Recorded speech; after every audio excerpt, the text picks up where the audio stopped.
Hello my dear students, एक बार फिर से स्वागत है आपका हमारे YouTube channel as study point पर। जैसा कि आपको पता है, हम पढ़ रहे थे क्लास 11th की मैथ एक्सरसाइज नंबर 1.1 के 4 क्वेश्चन अब तक हमने कर लिए हैं कंप्लीट। अगर आपने वो वीडियो नहीं देखे हैं तो आज ही वो वीडियो देखें, लिंक डिस्क्रिप्शन में आपको दिया हुआ है, वो सभी वीडियो के बाद देख लीजिए। फिर अपन बढ़ते हैं आगे।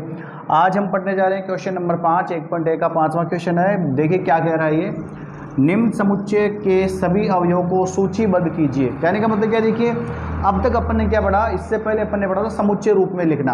अब यहाँ पर हमें समुच्चय रूप दे रखा है और क्या पूछा है, सूचीबद्ध करना है इनको, मतलब काउंटिंग के रूप में इनको लिखना है, गणित के रूप में इनको लिखना है। पहले अपन ये 3 क्वेश्चन करते हैं।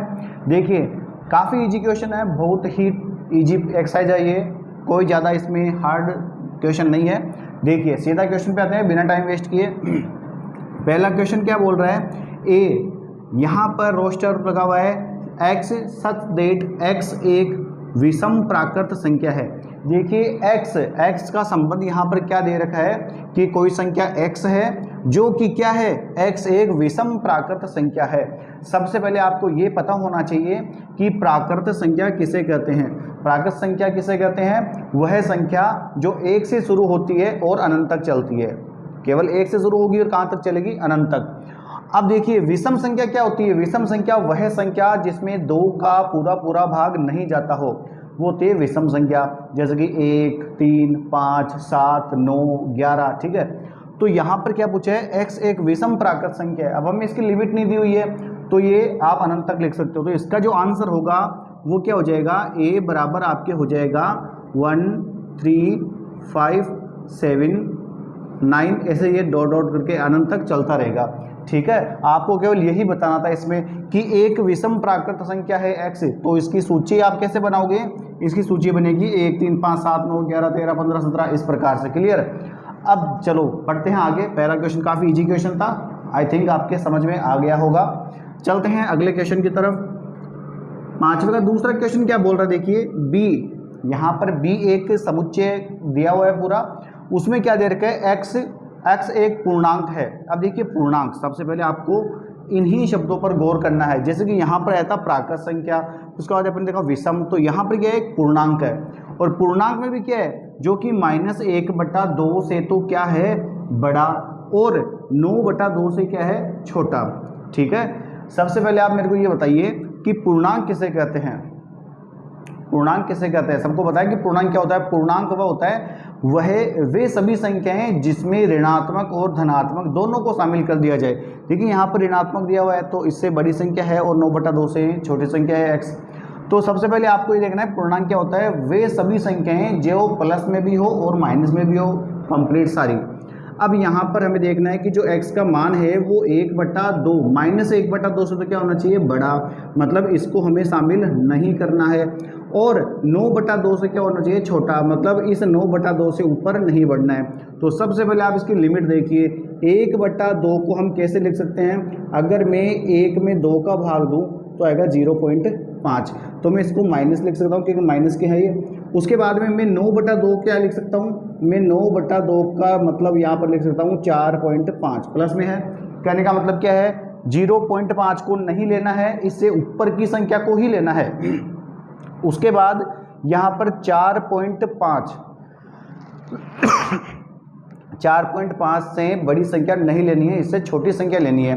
तो सबसे पहले आप देखिए कि 0.5 के अगर हम इधर चलेंगे तो आएगा -1 और इधर चलेंगे तो आएगा 0। इसका मतलब हमें किसको शामिल करना है, 0 को शामिल करना है। और हमें पता है पूर्णांक में 0 शामिल होता है। तो यहाँ पर जो b बनेगा वो इस प्रकार से बनेगा, इसमें 0 आ जाएगा, उसके बाद में 0 से बड़ी संख्या आ जाएगी, 1 आ जाएगी, फिर 2 आ जाएगा, 3 आ जाएगा और 4 भी आ जाएगा। लेकिन हमें 4 से ऊपर नहीं लेना है, क्यों, क्योंकि 4 के बाद में 4.5 आता है, जो कि हमें बिल्कुल भी नहीं लेना है। हमें केवल इतनी ही संख्या लेनी है, 0, 1, 2, 3, 4, ये इसका हो जाएगा आंसर। बिल्कुल इजी क्वेश्चन था, कोई भी दिक्कत नहीं होनी चाहिए इसके अंदर। अगर आपके समझ नहीं आए तो वीडियो को बार बार देखना, वापस से रिपीट करना और आराम से इसको आप समझ लेना। आगे चलते हैं क्वेश्चन नंबर 3, 5वें का तीसरा क्वेश्चन है। इसमें देखिए c क्या दे रखा है, x, जिसमें x क्या एक पूर्णांक है। ये देखिए यहाँ पे भी एक पूर्णांक दे दिया और जिसका जो मान है वो एक्स स्क्वायर क्या है, ये या तो 4 के बराबर है या 4 से क्या है, छोटा है।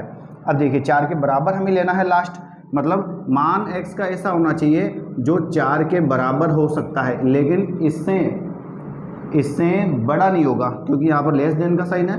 कहने का मतलब 4, 3, 2, 1, 0 और माइनस वाली जितनी भी संख्या है वो कोई सी भी संख्या आ सकती है, लेकिन इसमें शर्त यदि स्क्वायर होना चाहिए, इस संख्या क्या होना चाहिए, स्क्वायर। तो आप ये देखिए, पहले मेरे को ये बताइए कि अगर मैं 4 का स्क्वायर करूं तो 16 हो जाता है, तो ये तो नहीं होगा। 3 का स्क्वायर करूं कितना हो जाएगा, देखिए 4 का स्क्वायर 16 होता है, 3 का स्क्वायर कितना होता है 9, ये भी नहीं आएगा क्योंकि हमें इससे छोटी ही संख्या लेनी है। उसके बाद में 2 का स्क्वायर कितना होता है 4, तो बिल्कुल 2 आ जाएंगे, ठीक है। उसके बाद में अगर मैं 1 का स्क्वायर करूँ तो कितना आ जाएगा 1, ये भी 4 से कम है, ये भी आ जाएगा। 0 का स्क्वायर 0 होता है, पूर्णांक है, हो जाएगा। -1 का स्क्वायर कितना होता है 1 होता है, ये भी आ जाएगा। -2 का स्क्वायर कितना होता है 4, प्लस के 4 होंगे, माइनस माइनस क्या हो जाएगा प्लस, तो ये भी आ जाएगा। उसके बाद में -3 का यदि आप स्क्वायर करोगे तो इसका मतलब क्या हो जाएगा, -3 का स्क्वायर होता है प्लस के 9, जो हमें नहीं लेने हैं। अतः हम कह सकते हैं कि जो सी रहेगा ना वो क्या रहेगा आपके, कहाँ से शुरू किया था अपन ने, देखिए यहाँ से, इधर से -2 है ना, तो पहले -2, -1, 0, 1 और 2, समझ में आया। वापस देखिए ये जो क्वेश्चन क्या बोल रहा है, -2 का स्क्वायर कितना होता है 4, जो कि हम ले सकते हैं इसके बराबर है। -1 का स्क्वायर कितना होता है +1, तो हम इसको ले सकते हैं। 0 का स्क्वायर क्या होता है 0, तो हम 0 इसमें ले लेंगे। 1 का स्क्वायर 1, 2 का स्क्वायर 4। आई थिंक ये आपके तीनों क्वेश्चन समझ में आ गए होंगे। अगर आ गए हो तो हमारे चैनल को जरूर सब्सक्राइब कीजिए। बढ़ते हैं अगले क्वेश्चन की तरफ, तब तक आप लीजिए इसका स्क्रीनशॉट।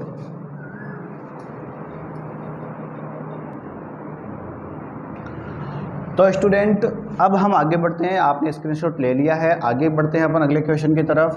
बात करते हैं हम क्वेश्चन नंबर 5 के चौथा क्वेश्चन क्या बोल रहा है, डी के अंदर क्या है कि एक्स लोयल, एक्स क्या है, एक लोयल शब्द का एक अक्षर है। अब देखिए लोयल यहाँ पर पूरा, यहाँ पर ये दे रखा है, पूरा स्पेलिंग दे रखी है लोयल, LOYAL, लोयल शब्द का एक अक्षर है। देखो जब सबसे पहले अपन ने क्लास शुरू की थी तो हमने बताया था कि सेट्स का मतलब क्या होता है, उसमें अक्षर रिपीट नहीं होते हैं, उसमें जो अल्फ़ाबेट है वो एक ही बार आएगा, 2 बार में आप उसको रिपीट नहीं करना है, ठीक है।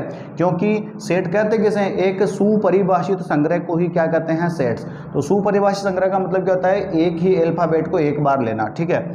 अब यहाँ पर देखिए इसको हम कैसे करेंगे, हमें क्या करना है, डी का जो बनाना है हमें सूचीबद्ध करना है इसको, तो कैसे लेंगे, L एक बार ले लो, फिर उसके बाद कोमा लगा के O, उसके बाद में Y, उसके बाद में A। अब देखिए अब यहाँ पर L वापस से रिपीट नहीं होगा क्योंकि हमने एक बार ले लिया L को, तो ये इसका आंसर हो जाएगा, इसको केवल एक ही बार लेना होता है। क्लियर।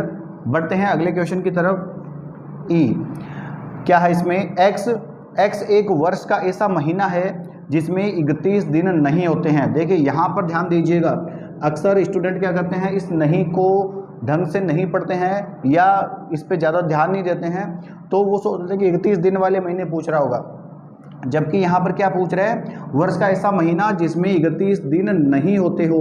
अब आपको पता है, अगर आपको नहीं पता हो कि 31 दिन कैसे निकालता, आपको पता है इस हाथ पे से, जैसे कि उभरा हुआ भाग होता है ना, वो होता है 31 दिन वाला, और जो धसा हुआ भाग होता है ना वो होता है 28, 29 या 30 दिन वाला। तो देखिए ये होगा जनवरी, फरवरी, मार्च, अप्रैल, मई, जून, जुलाई, अगस्त।